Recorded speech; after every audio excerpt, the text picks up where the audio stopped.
जय जगन्नाथ दोस्तों, आपको हिस्टोरिकल इन्फॉर्मेशन चैनल में स्वागत है।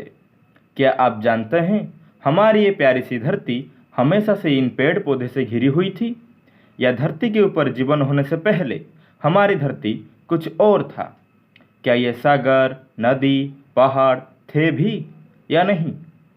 आइए आज हम हमारी धरती के अतीत के बारे में जानने की एक छोटा सा प्रयास करेंगे। धरती यानी पृथ्वी, जो आज से लगभग 450 करोड़ साल पहले 8500 डिग्री फ़ारेनहाइट ताप से उबल रही थी। यहाँ पर सागर तो था, लेकिन वह जल की नहीं, ज्वालामुखियों से उत्पन्न हुई लाभा का। धरती के अतीत को समझने के लिए हमको पहले सौरमंडल की उत्पत्ति जानना आवश्यक है। वैज्ञानिकों के अनुसार आज से लगभग 460 करोड़ साल पहले हमारी ये सौरमंडल नहीं थी। था तो एक बादल जो गैस और धूल से भरा हुआ था। इसको नेवला नाम दिया गया है। इस नेवला के अंदर मुख्यतः हाइड्रोजन और हीलियम गैस भरा हुआ था। इस नेवला सिद्धांत के अनुसार एक दिन एक बड़ा सा धमाका हुआ, एक विस्फोट, एक मरता हुआ तारा का। इसको सुपरनोवा कहते हैं। ये जो विस्फोट हुआ था, ये हमारे नेवला के पास में ही हुआ था। इसीलिए गुरुत्वाकर्षण अस्थिरता के कारण नेवला सिकुड़ने लगा। गैस और धूलकण नेवला के आसपास घूमने लगे। गुरुत्वाकर्षण के कारण बादल के केंद्र अधिक घना और गर्म होता गया। केंद्र में अत्यधिक ताप के वजह से दबाव उत्पन्न हुआ। ये कारण बना न्यूक्लियर फ्यूजन की। जो न्यूक्लियर फ्यूजन हुआ, इसकी वजह से हमारे सूर्य का जन्म हुआ। सीधा सीधा तरीका से ये जो हाइड्रोजन था, ये हीलियम में कन्वर्ट हो रहा था। ये रिएक्शन अभी भी सूर्य में हो रहा है।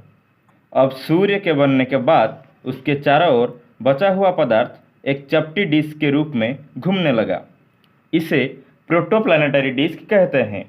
यही डिस्क आगे चलकर ग्रहों का निर्माण करता है। यहीं से शुरू होता है आक्रेशन। ये जो छोटे छोटे धूलकण थे, ये आपस में टकराकर बड़े कण बने। ये बड़े कण मिलकर प्लैनेट सिमल्स बने। यही प्लैनेट सिमल्स आगे चलकर ग्रह बनने की नींव रखी। ये जो प्रक्रिया थी, ये लाखों करोड़ों वर्ष तक चली। दोस्तों, ये जो ग्रह बने, ये मुख्यतः दो प्रकार के हैं। एक आंतरिक ग्रह, दो बाहरी ग्रह। हमारी जो धरती यानी पृथ्वी है, ये आंतरिक ग्रह में आती है। जैसे कि हमने जाना, छोटे छोटे धूलकण के टकराव की वजह से प्लैनेट सिमल्स बने, और ये प्लैनेट सिमल्स आगे चलकर प्रोटोप्लैनेट बने। फिर धरती का सृष्टि हुआ। ये जो धूलकण के टकराव हो रहा था, इसकी वजह से भारी ऊर्जा उत्पन्न हो रही थी, जिसके कारण हमारी पृथ्वी यानी धरती एक उत्तप्त पिंड की तरह हो गया। धरती के ऊपरी भाग में बड़े बड़े धूलकण जो चट्टान बन गए थे, उनकी टकराव हुई। इसकी वजह से धरती और भी उत्तप्त बन गई और बनने लगा एक विशाल सागर, जो कि ज्वालामुखियों की लाभा का था।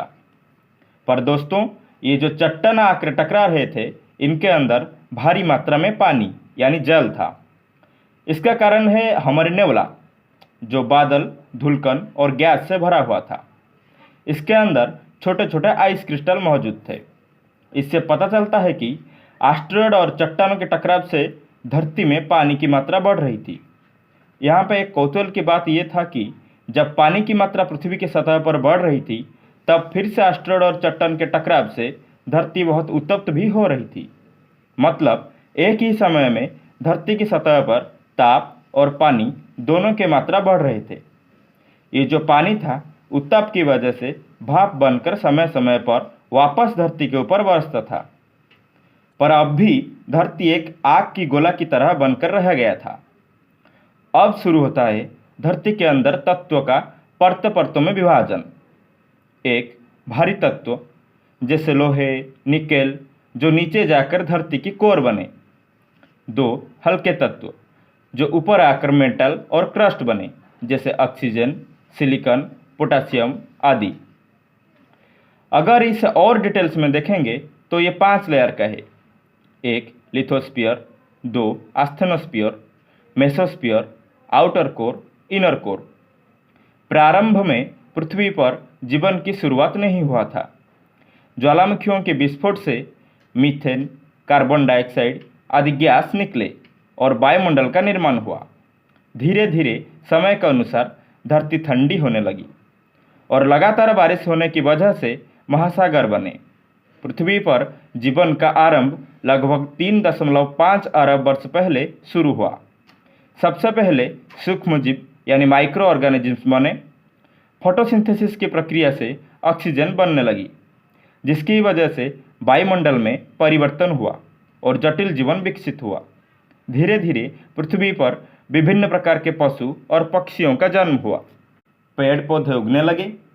टेक्टोनिक प्लेट की समय समय पर घर्षण की वजह से पहाड़ बने, महाद्वीपों का निर्माण हुआ और अंत में मनुष्य का जन्म हुआ, जो अच्छे तरीके से पृथ्वी को समझने लगा।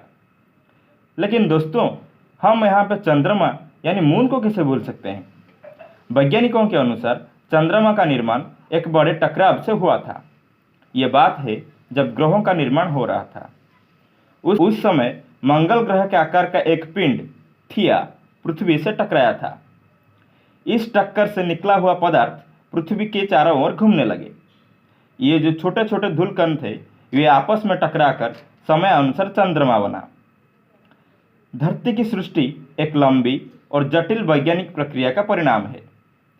यह गैस और धूल के बादल से शुरू होकर एक जीवित ग्रह बनने तक पहुंची। वैज्ञानिकों अनुसंधान से हमें यह समझ में आता है कि पृथ्वी का निर्माण प्राकृतिक नियमों और प्रक्रिया के अनुसार हुआ है। तो दोस्तों, ये था हमारी पृथ्वी के अतीत के बारे में कुछ महत्वपूर्ण जानकारी। आज के लिए इतना ही। मिलते हैं अगले वीडियो में। तब तक मेरे वीडियो को देखने के लिए धन्यवाद।